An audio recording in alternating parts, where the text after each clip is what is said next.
सब क्लास 186 जिसको permanent visa भी बोला जाता है, जहाँ आप बोल सकते हो भाई एम्प्लॉयर स्पॉन्सर जो परमानेंट वाला होता है सिंपल लैंग्वेज में। तो आज उसमें बात कर लेते हैं कि भाई ये वीजा होता क्या है, एलिजिबिलिटी क्राइटेरिया क्या है और कैसे एलिजिबल हो सकते हैं, और ऑनशोर और ऑफशोर की भी बात करेंगे। तो पहले बात कर लेते हैं जो सब क्लास 186 का है। आप ध्यान में समझें इस चीज को।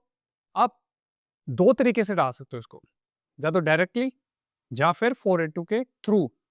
482 का थ्रू का मतलब क्या है भाई, जो 482 है वो भी एक टेम्परेरी वीजा है। अगर वो आपने होल्ड किया हुआ है 2 साल के लिए मिनिमम, कहीं में 3 भी हो सकता है, कहीं में 4 भी हो सकता है, तो आप 186 डाल सकते हो।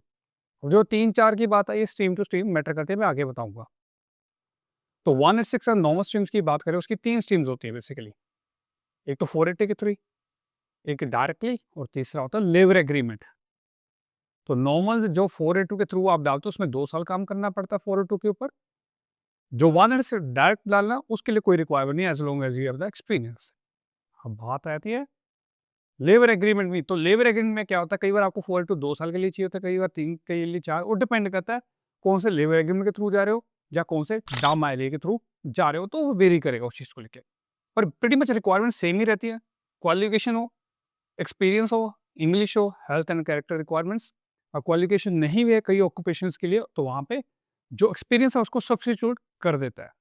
फॉर एग्जाम्पल, अब आपको पता है अगर आपके पास क्वालिफिकेशन नहीं है और आप शेफ हो, 482 के लिए 3 साल का एक्सपीरियंस चल जाएगा, पर 186 के लिए वहाँ पे 6 साल का एक्सपीरियंस चलेगा फुल टाइम, या फिर 12 साल का पार्ट टाइम एक्सपीरियंस चलेगा।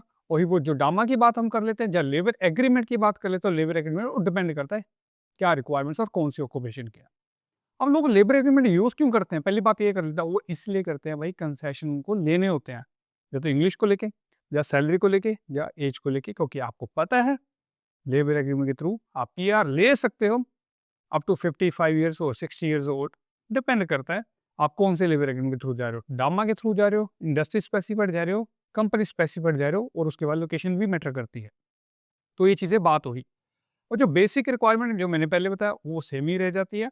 अगर नॉर्मल की बात करें, नॉर्मल जो डायरेक्ट डलता है उस स्टडी के बाद आपके पास 3 साल का फुल टाइम एक्सपीरियंस चाहिए, स्किल असेसमेंट चाहिए, इंग्लिश चाहिए 6 की बात कर लेता हूँ मैं।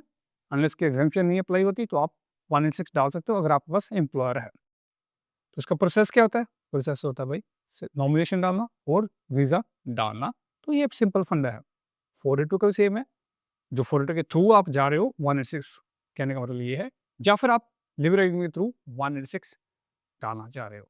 जो 186 वीज़ा है ये लेबर एग्रीमेंट के थ्रू, या डामा की मैं बात कर लेता हूँ, उसमें डायरेक्टली भी डाल सकते हो। जरूरी नहीं है कि आपको 482 होल्ड किया होना चाहिए। ये डामा टू डामा बहुत वेरी करता है, ये आपको समझने की बात है। मैंने पहले वीडियोस बनाई हुई हैं, आप जाके उनको देख सकते हो।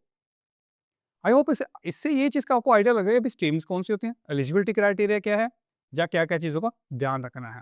अब इसके बाद ऑनशोर ऑफशोर उसकी कोई मैटर नहीं करता कि आप ऑनशोर हो या ऑफशोर हो। और ऐसी भी कोई रिक्वायरमेंट नहीं 186 के लिए कि एक्सपीरियंस पिछले 5 साल के बीच में चाहिए जैसे 402 में होता है। ये चीज़ भी एक अच्छी चीज़ है। पर जो प्रोसेसिंग टाइम है वो बहुत ज़्यादा लगता है स्ट्रीम टू स्ट्रीम, जैसे नॉर्मली 17 टू 18 मंथ्स लगता है डायरेक्ट एंट्री के लिए। अब सबसे बड़ी कॉमन मिस्टेक्स क्या आते हैं?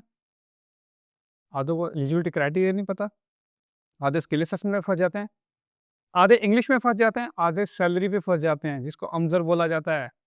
आप तो इसमें तो मीट कर लेते हो, जैसे CSIT तो मीट कर लेते हो, नीचे 76,515 वो आपको पता है, पर दूसरे वाला नहीं मीट कर सकते। अब आप बोलोगे यार मैं 186 डायरेक्ट में एंट्री डालूंगा और 482 के थ्रू क्यों डालूंगा, या 482 के थ्रू क्यों जाऊंगा? ये भी बात सही है।